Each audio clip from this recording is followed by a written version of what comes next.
Eh bien bonjour à tous la famille, c'est Masca, j'espère que vous de la forme, par part ça va extrêmement bien les potes. Et aujourd'hui on se retrouve après un petit temps d'absence pour une nouvelle vidéo. Donc aujourd'hui les amis, je vous fais une petite vidéo rapide qui va avoir le but de vous donner des nouvelles par rapport à l'extension Écarlate et Violet du JCC Pokémon qui sortira très prochainement.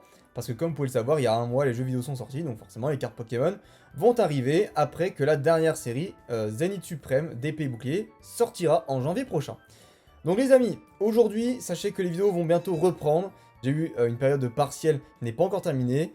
Et du coup, voilà, quand les vacances arriveront, je pourrai reprendre avec un rythme beaucoup plus régulier les vidéos. Et ce sera pareil à partir du mois de janvier. Et je suis très content de pouvoir reprendre ça. Il y a de très belles choses qui arrivent, je peux déjà vous le prévenir. Et ça fait plaisir. Du coup, pourquoi je vous fais une vidéo? Pour vous annoncer vraiment toutes les nouveautés qu'il y a. Parce que Pokémon vient de publier un article sur son site web concernant toutes les nouveautés concernant la nouvelle ère de cartes Pokémon Écarlate et Violet. Donc déjà on peut voir le logo, hein, Écarlate et Violet. Franchement je le trouve super stylé, je suis pas vraiment puriste de tout ce qui est récent, mais là pour le coup depuis quelques temps Pokémon fait du très bon travail.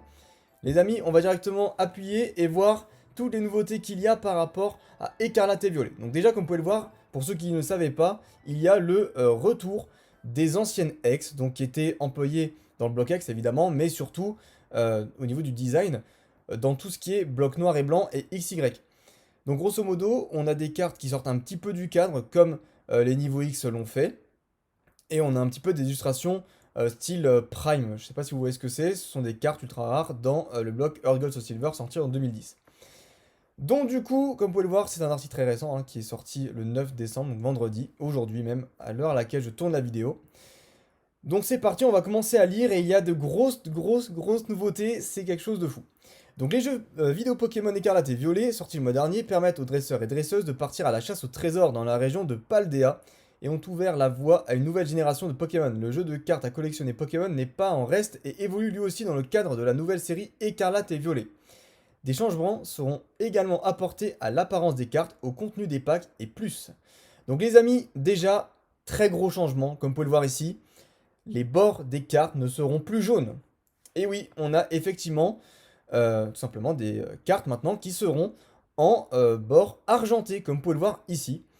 Deuxième nouveauté qui n'a pas encore été officialisée, mais regardez pour ceux qui ont un petit peu observé et qui connaissent le japonais, eh bien on voit que Pokémon essaye d'uniformiser tout ça, parce que déjà on prend les bords argentés du japonais, mais en plus on n'a plus de logo à la française, mais on aurait du coup les séries notées à la japonaise, donc SV1R pour cette série-là, ce qui n'existe pas avec le bloc épée et bouclier pour le moment.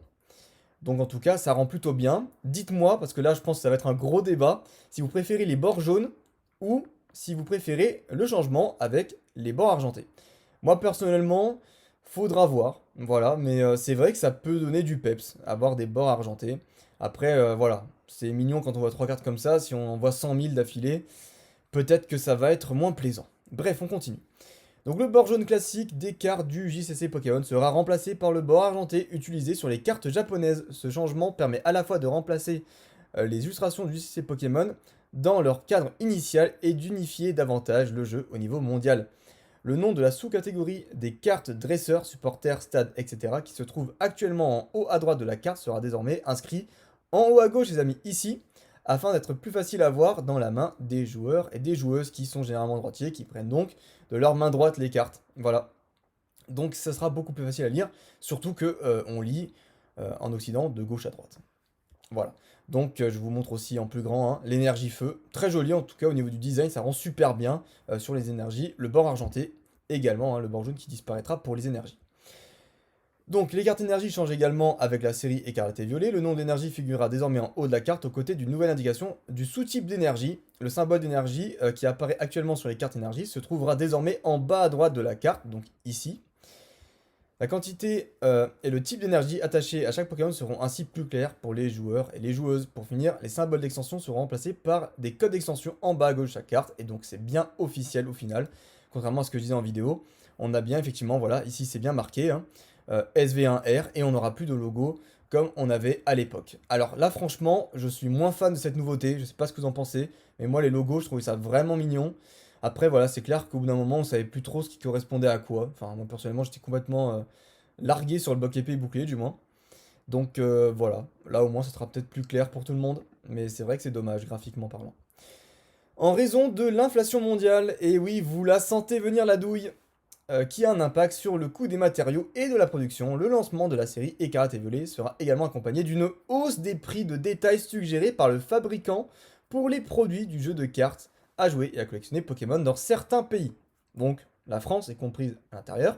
Ce qui veut dire que du coup, si le prix des boosters de base est de 4,99€, eh bien les amis, il y a de fortes chances que ça passe à 5,50€, voire 5,99€.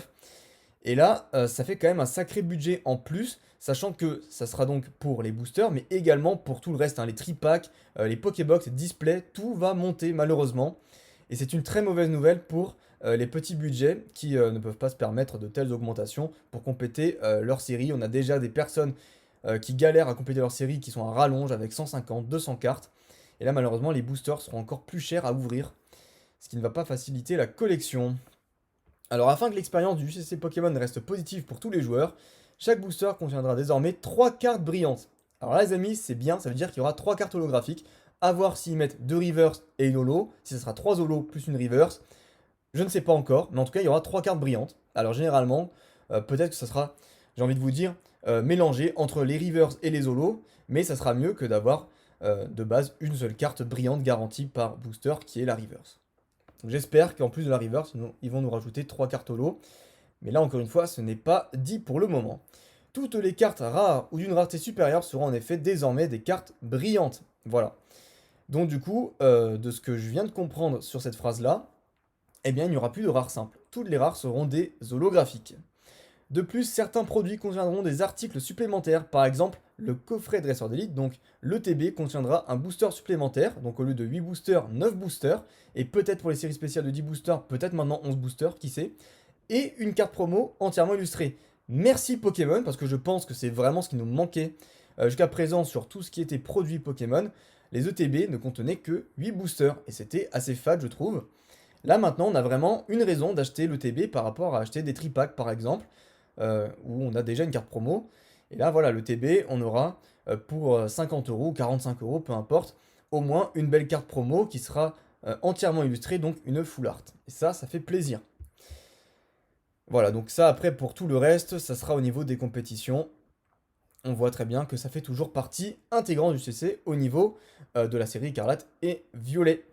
Voilà, voilà les amis. Donc ce que cet article nous apprend, eh bien en gros, c'est que les bords des cartes changent. Plus de bord jaune, du bord maintenant qui sera argenté. On a maintenant 3 cartes brillantes par paquet au lieu d'une au minimum. Et puis également la hausse des prix qui ne fait pas plaisir. Ça c'est vrai que c'est quand même, un point négatif, hein, on va pas se mentir, pour les budgets. Ça va faire très mal d'ouvrir des paquets de cartes. Et puis, autre point positif quand même, il faut le dire, c'est la carte Full Art qui sera maintenant incluse dans les ETB des séries basiques. Donc, on ne devra pas attendre des séries .5 pour avoir des cartes promo. Et ça fait plaisir. Voilà les amis, j'ai essayé de vous dire le maximum d'informations de manière plus concise. J'espère que ça vous aura plu. Cette vidéo vous plaît, n'hésitez pas à lâcher un petit like. N'hésitez pas non plus à vous abonner, activer les notifs si ce n'est pas encore fait. Et surtout, donnez votre avis dans les commentaires par rapport à ces nouveautés qui, je pense, vont en faire réagir plus d'un. Parce que c'est vrai que c'est quand même un gros chamboulement. De base, le JCC Pokémon n'évolue pas trop en fonction des blocs. Et là, c'est quand même un gros bouleversement. Voilà les amis, sur ce, portez-vous bien en attendant la prochaine vidéo. Je vous dis à la prochaine. Ciao!